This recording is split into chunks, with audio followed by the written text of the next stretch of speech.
This is how we start our Sundays. Good church going. My church stream live on YouTube. Baby! Everybody get the breakfast ready? Good breakfast, good breakfast. What he said was not going to come to pass. Let's keep reading now. Him all outside, I did, yeah. and he took the child's father, mother, and those who were with him, and he entered the place where the child was. Yes, sir. Then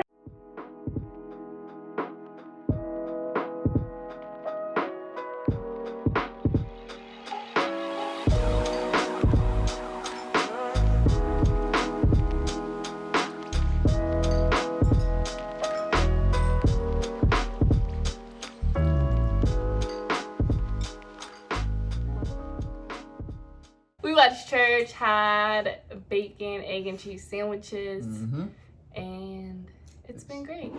But what we've been so excited for is this camera. We finally got a camera. But yeah, this is our new camera. We're still filming on our phone right now, obviously, just so we can show you the camera. But yeah, when we started this whole channel thing, we weren't super prepared.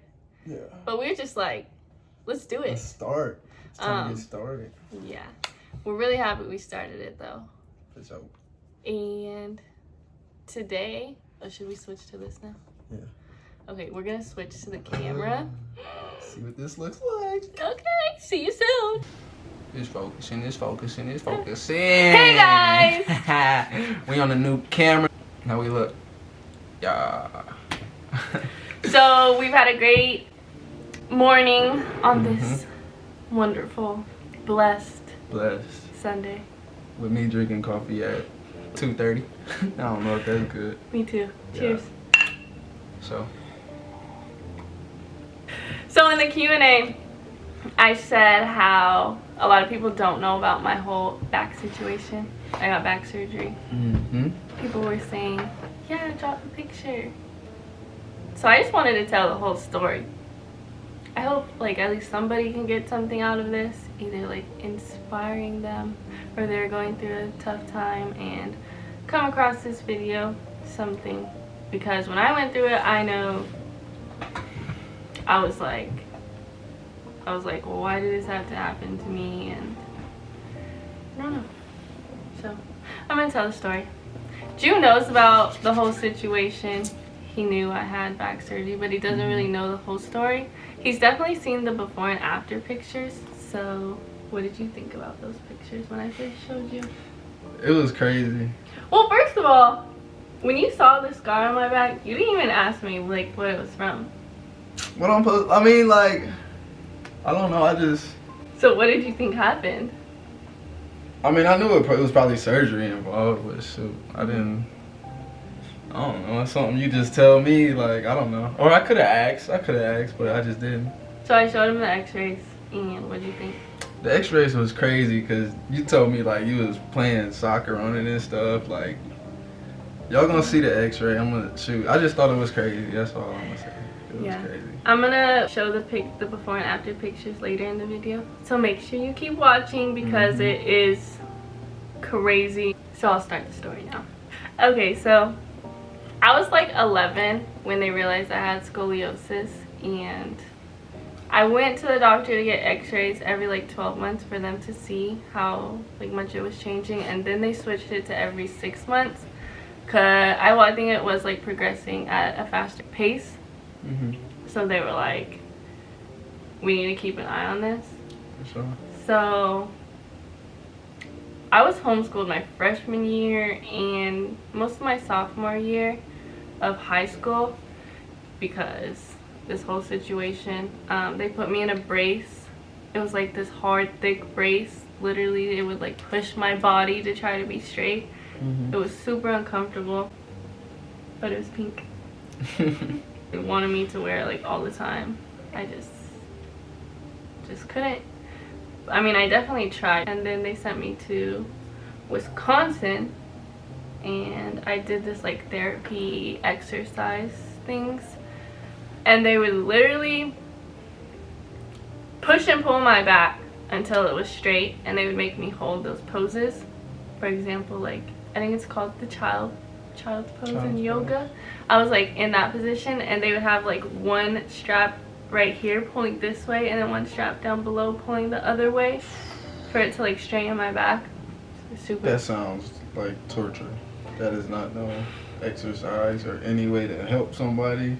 It was super painful. I mean, it was in hopes like I don't get surgery. That definitely changed my life. Yeah, none of the preventative things worked for my type of scoliosis. It was like super flexible. I don't know the term for it, but they would like put me in that position and my spine would be straight, or like close to straight, and then right when they took those ropes off me, it would just go back to how it was.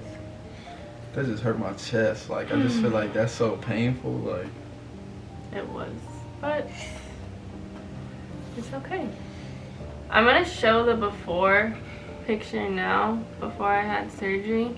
I didn't remember what the curves were exactly, so I asked my mom, and she said the upper curve was about 76 degrees and the lower curve was 51 degrees.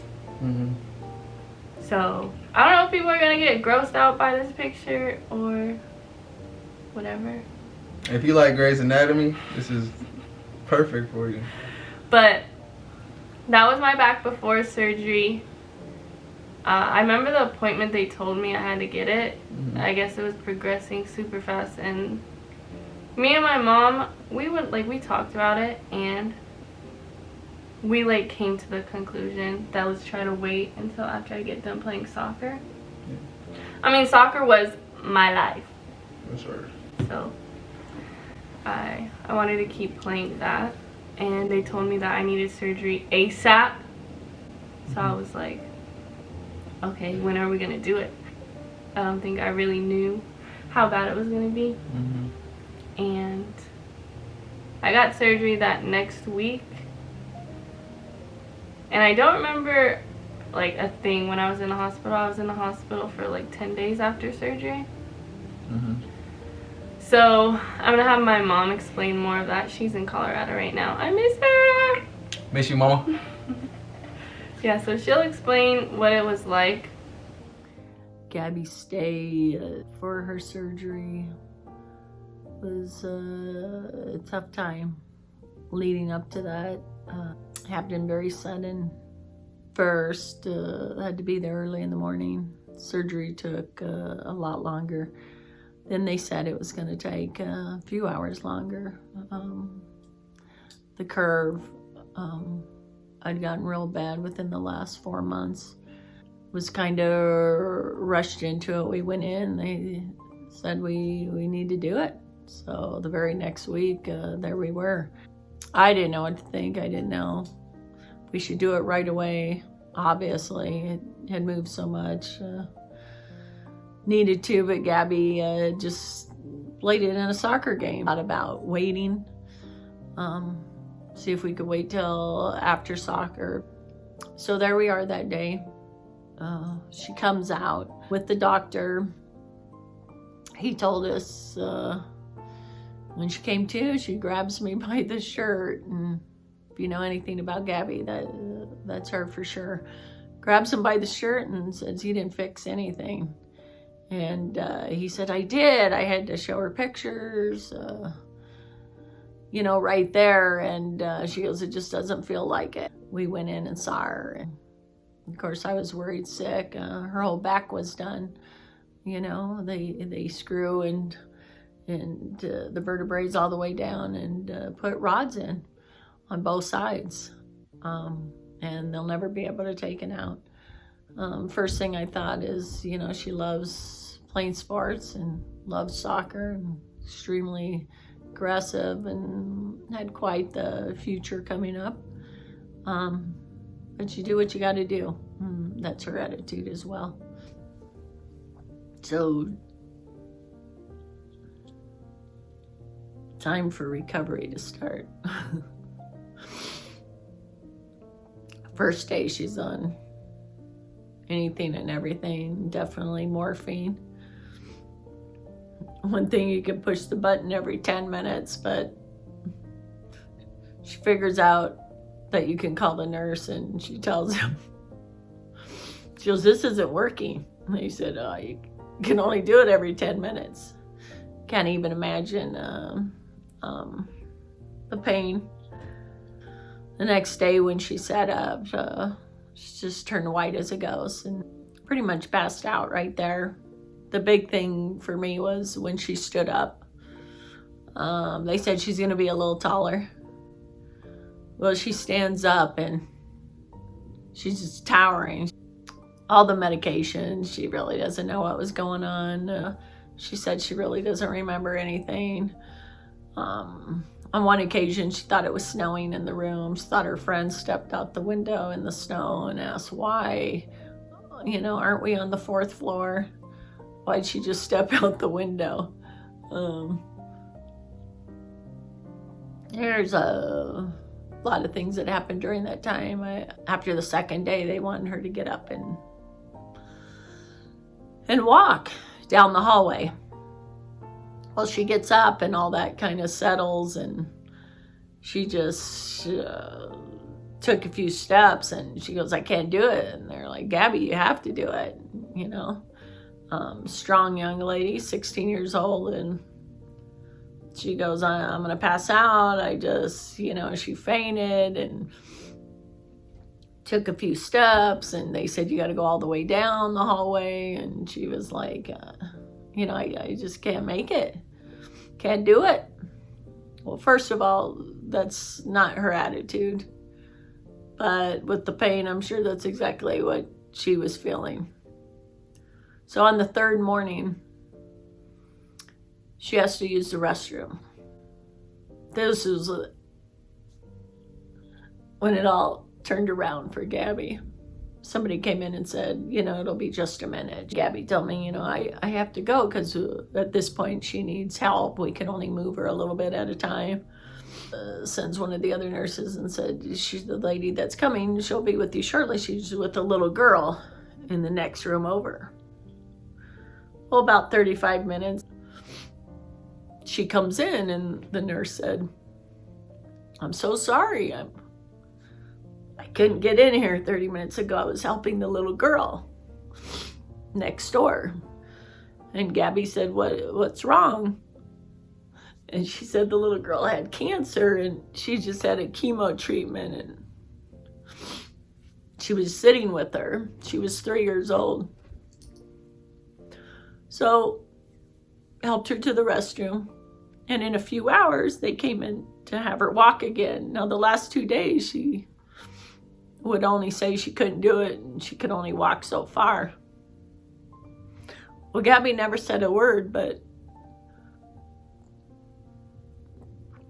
when she heard the story of the little girl, she goes, this is nothing. This is not bad off. She gets up, and that day she walked all the way down the hallway and back. And she said, there's always somebody way worse than you are. And that's when Gabby really started to work her little buns off to get back. That was a big turnaround for Gabby on the 3rd day. We were there for 10 days. A lot of things happened in there with had wonderful staff, wonderful nurses. She had lots of friends that came and visited and supported her. And Gabby's just, she's going to do what she has to do. And it was quite the recovery. And, you know, that's to be continued too, because there's something to be said, because she got back in sports a year later and a lot of things. But it was a tough time, you know, during the hospital and during that part of the recovery. But she was strong. She felt lucky at the same time, and she knows other people were a lot worse off than she was. Extremely proud of her, the young woman she's become. Yeah, after the surgery, I couldn't walk. I mean, my back thought it was normal when it was all crooked. Like, I played soccer up until the day before surgery. My body was used to it. So all of a sudden when they straighten me completely out, like, obviously my whole body's gonna be out of whack. Yeah. My balance wasn't good. I dreaded walking every day, but I did grow like 2 inches. That's tough. So did you grow, or is that like how tall you were supposed to be? And then No. like when they straightened it out? I think if I never had this, I would have been taller. I mean, it's still curved right now. So I definitely would have been taller. Win-win. What's that? She ain't taller than me. So I'm going to show you guys the after picture now. And on that picture, you see the 2 like lines going down my spine. So those are metal rods, and then the little circle things that you can see, those are like screws. So he could have fused it all the way down, but he said if he would do that, it was most likely that I wouldn't be able to play soccer, or if I was able to, I wouldn't have the same range of motion. So I was like, no, wait, I need the other options because I'm not doing that. Yeah, hold up. Give me a second. Let me think about it. So he didn't go all the way down, as you can see in that after picture. So there's still like a slight curve in my lower back, like 10 degrees. But it was definitely worth it not getting it fused all the way, because eventually I got back to normal. Like, I was the same player as before. Eventually. This took forever to get back to playing. But you kept trying, you kept going, and you kept working at it, and that's how you got back to where you wanted to be at. Yeah. Oh, but after surgery, so I got surgery in November, and in December, I was in the emergency room on New Year's Eve because I was taking a bunch of pills per day. Probably at least 15, maybe more. A day? At like different times though, right? Yeah, like within 24 hours. And I went to the hospital because when I would eat, I would just throw it up. Like, I would eat and throw up, and I just couldn't hold anything down. Wow. And I lost 30 pounds within that month because they put a feeding tube up my nose, down my throat, all the way into my stomach to help me gain weight again. That was terrible. It just hurt my chest again to talk about that. So it helped me gain weight. Eventually they took it out and I would eat normal food, but they sent me home with like a little food pump thing that I would just hook up to the thing in my nose. And it would like... You go, my fault, baby. It would give me... the food you needed. Yeah, the nutrients. because I didn't eat like solid food. So I gained all my weight back, but eventually I got back to normal. It doesn't even really faze me now, but after surgery, like my whole life completely changed. It definitely made me more grateful for the little things. Like it made me grateful for even just being able to walk again, play soccer again. I believe that everything happens for a reason. It made me the person I am today. Beautiful, strong, happy, loving. So, yeah, everything happens for a reason. I love the saying, God gives his toughest battles to his strongest soldiers. Yeah, that's tough. I think God will never give you anything you can't handle. So if he puts you through it, he's gonna get you through it. Yeah. So the whole situation definitely made me stronger mentally, physically, spiritually. God was definitely with me and got me through everything. I'm grateful to be where I'm at today, and I wouldn't be the same person if I didn't go through that. And it's just a part of me. And I love my scar on my back now. Yeah, I just wanted to share that whole story with you guys. A lot of people don't know the whole story about it. They may know that I had surgery. So it's a lot for me to share this and post it somewhere that literally anybody can see. Thanks for watching. I hope you guys liked the video. If you guys want to know anything else, just leave it down below in the comments. What's that mean? What's that mean? What does that mean? We're out!